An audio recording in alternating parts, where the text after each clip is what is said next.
Jepun kan. Saya memang mengajar dekat Tokyo. So belajar Jepun tu cakap suruh belajar Shinrin-yoku. Shinrin-yoku tu forest bathing. So I took that certification just untuk faham. So disebabkan certification tu dah 2 tahun, rutin saya 1 bulan 1 gunung 3 bukit.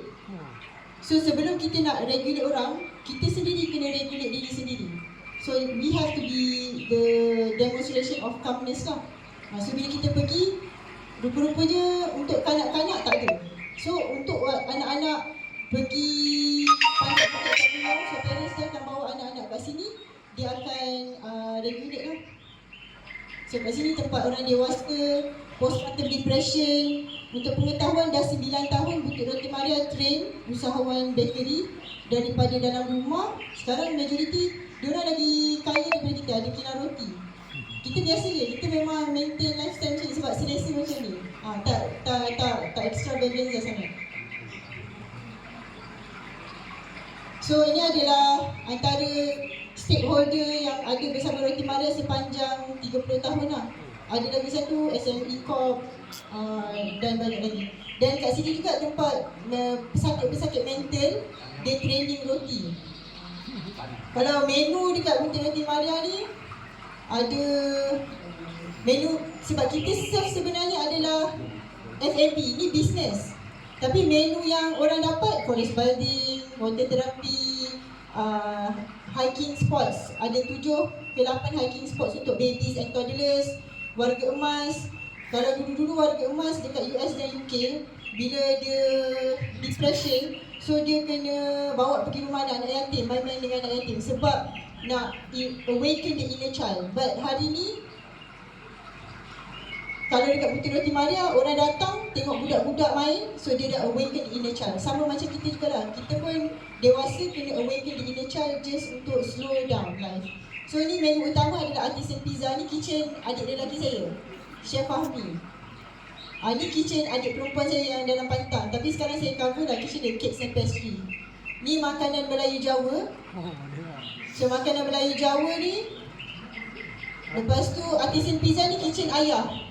Ayah saya, dia pilih kitchen yang sama, kitchen pizza. Kitchen sourdough ni pun kitchen ayah saya dengan adik lelaki. Sekarang ada menu, kalau roti pizza tu kita buat ciabatta, rainbow bagel, ada focaccia. Yang ni kitchen mak saya. Minuman ada banyak yang tak update. Kita kolaborasi dengan Kulapo. Kulapo ni dia famous dengan artisan aiskrim.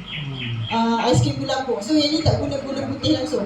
Makanan dekat Bukit Roti Maria ni kebanyakannya makanan yang tak ada tambah MSG. Sebab orang sakit, macam lepas operation boleh datang makan.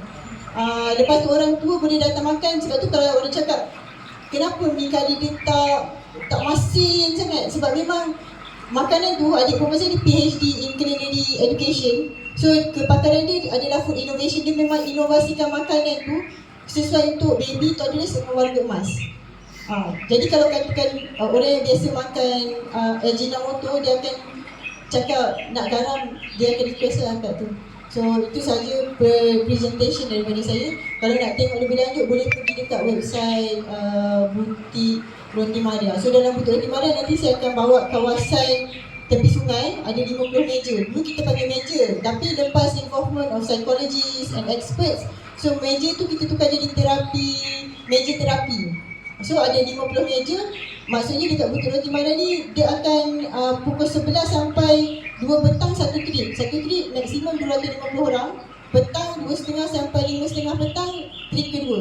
So dalam satu hari 500 orang lah boleh masuk. Sabtu Ahad reservation only. Sebab kampung kan jalan kan sempit. Nanti kalau ramai sangat nanti dia jadi crowded. So kita buat. Tapi kalau Rabu, Khamis, Jumaat, selalu di sekolah lah, satu bas sekolah. Lepas tu turis ada datang daripada UK, Turki, daripada USIM pun pernah bawa Fukuyama University 70 orang daripada Jepun. So kalau aktiviti untuk turis, dia akan kutip bunga telang, dia akan masak bunga telang, buat air. Lepas tu dia pergi dapur, masak makanan yang diorang nak makan lah. Lepas tu kita buat tour dekat situ.